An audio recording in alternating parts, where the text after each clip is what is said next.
On the count of three. One, two, three.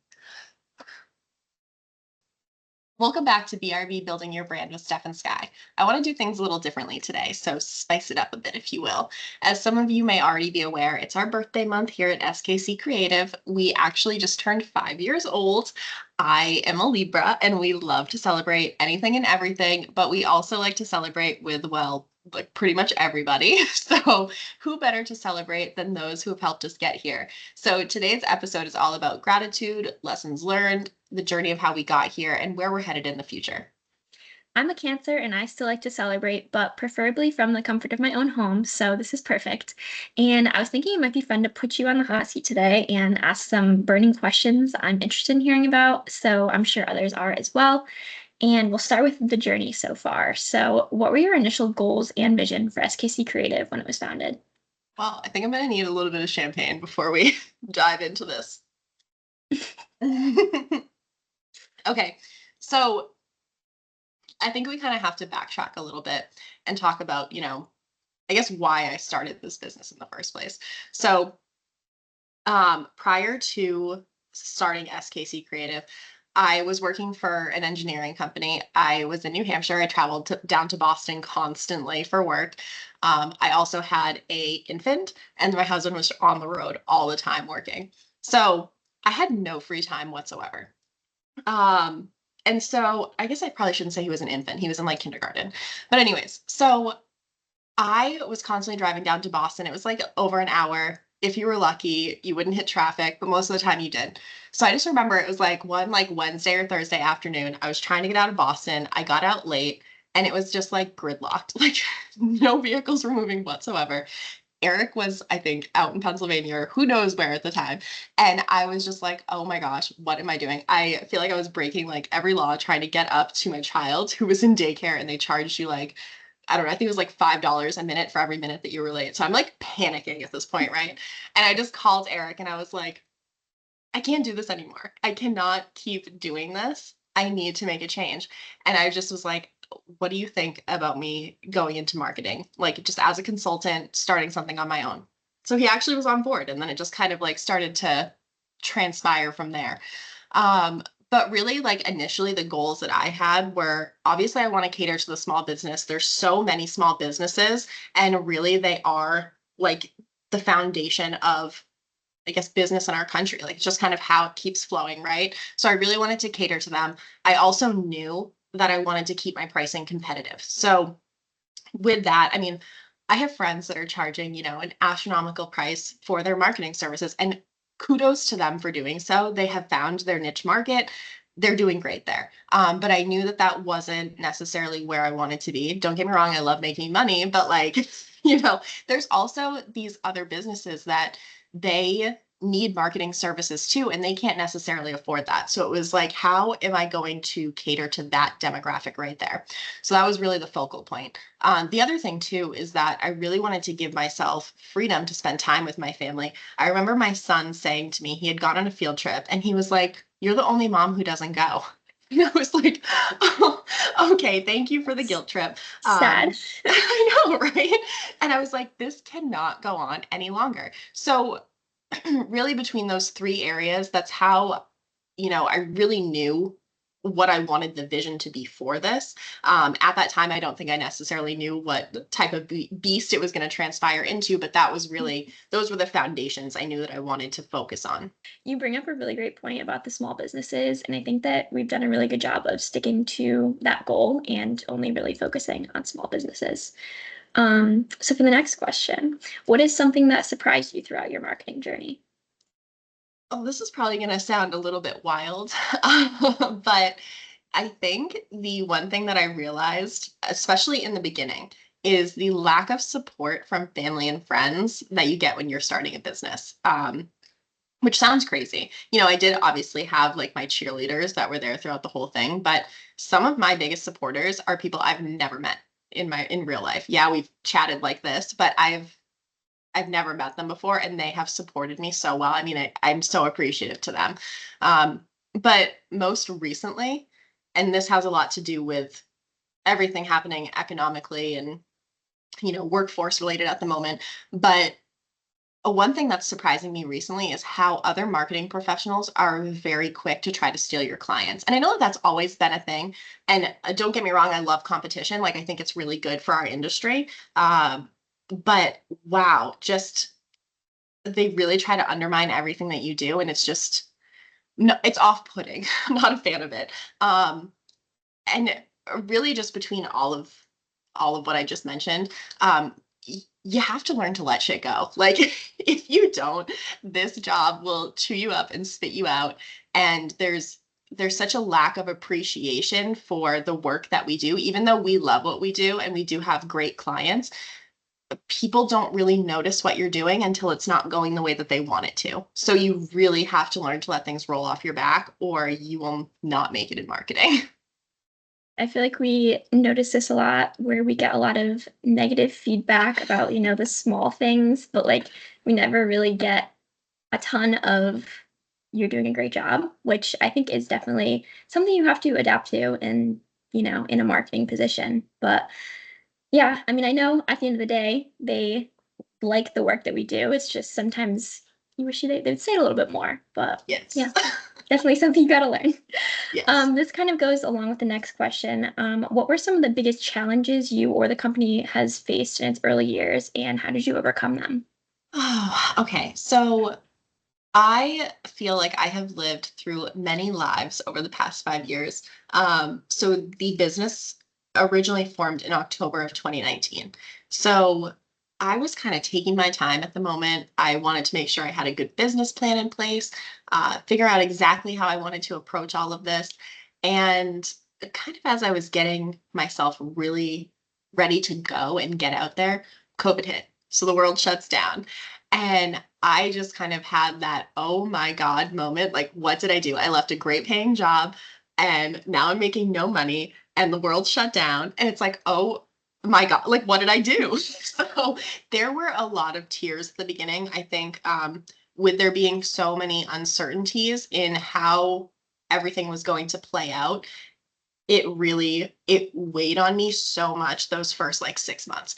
However, I will say, as much as that entire situation was horrible, it did force so many businesses to start focusing on their digital marketing.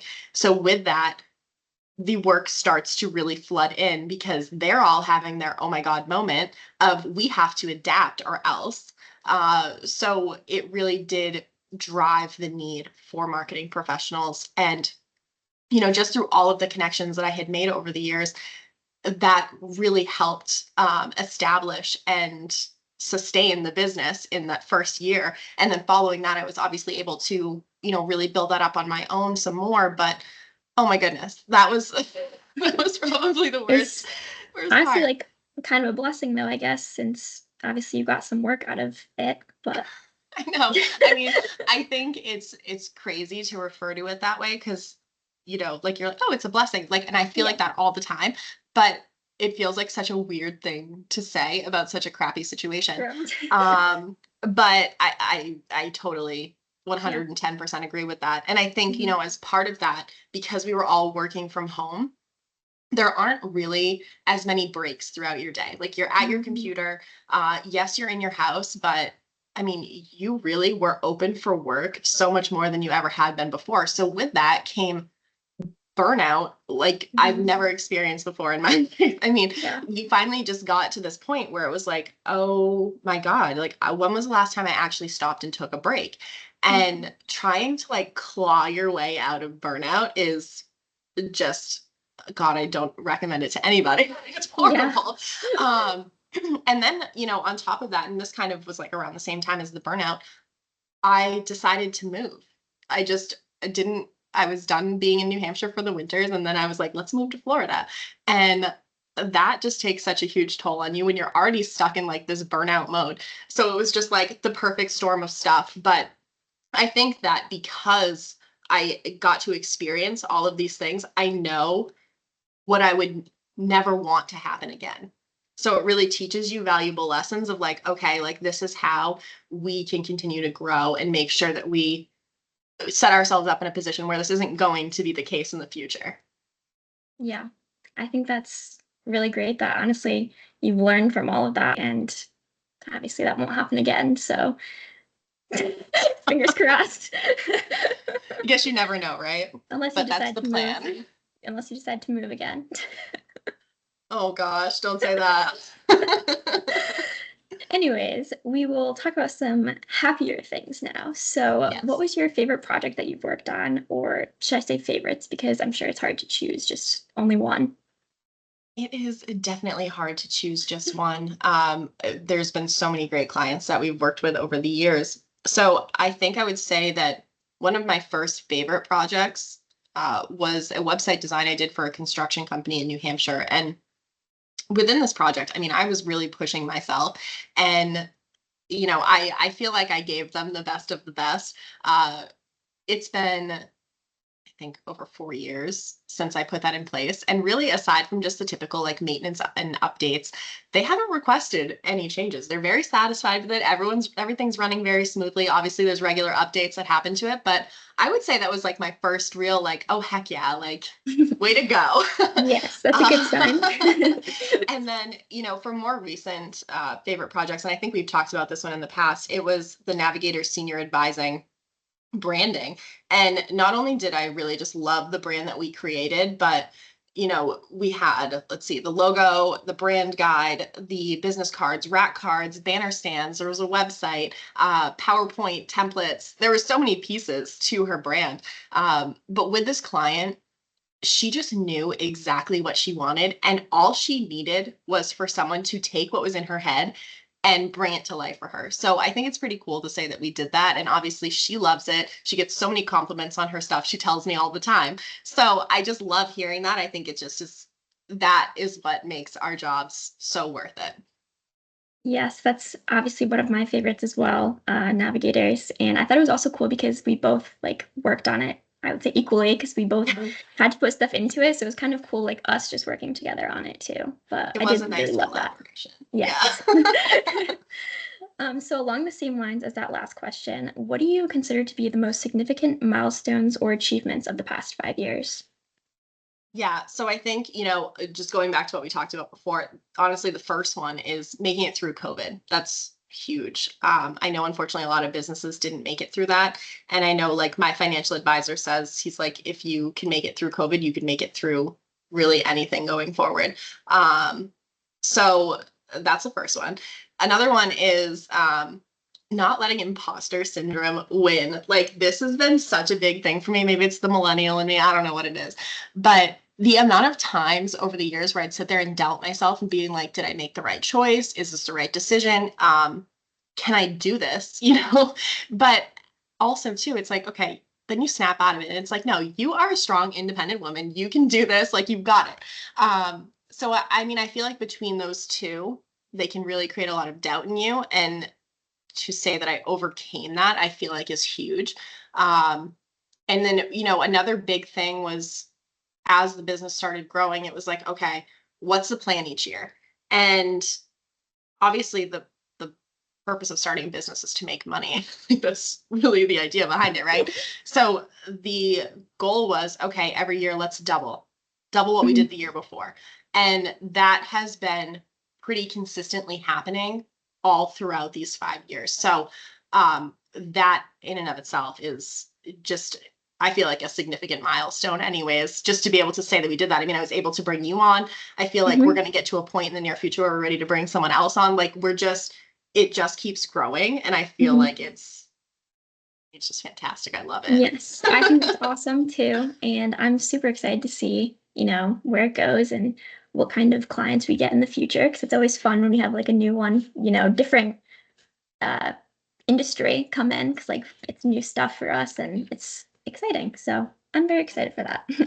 I am too. I know. I think that's the really cool thing is how many different industries we work in. Mhm. So everything is always different every day. Yeah. And just going along to where we're headed, I think because it's a newer service we offer, we focused on expanding our virtual assistant services to help these businesses streamline their operations and maximize productivity. We're looking to work with entrepreneurs and small businesses that they just need the reliable, tailored support. So, freeing up their time to focus on their growth, essentially. So, the goal there is to provide this seamless administrative and creative solution for our clients that allows them to focus on what they do best while we just are handling all the details for them. And I think while we're growing our virtual assistant services, we're also excited to continue expanding our current marketing offerings. So this is, branding, logo design, which is my personal favorite. And we're definitely eager to work with more clients in those areas, bringing their vision to life through creative and strategic design. Yes, exactly. So, I mean, we're always looking to expand in our current areas, whether that's the web design, social media management, print materials, really whatever else our clients need. Our goal is to continue to deliver this high quality work across all services while keeping an eye out for new opportunities to grow and help businesses succeed. Well, I know I am super excited to see the business grow and all the new business that comes our way. Yes, I am too.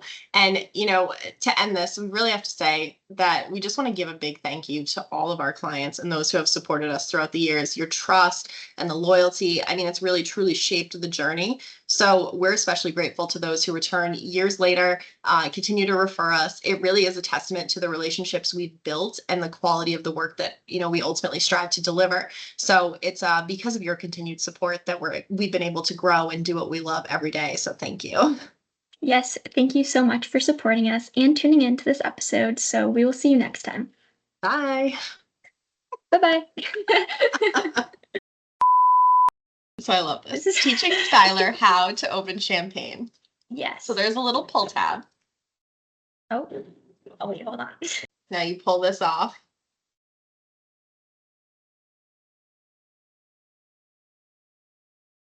Hold on. Okay. Okay.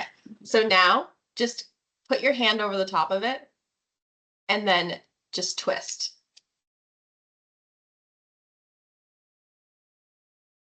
Come on, muscles. You're gonna end up hitting yourself in the face. I was thinking. Now I'm pretty Yes. self-conscious now about how I blow out a candle.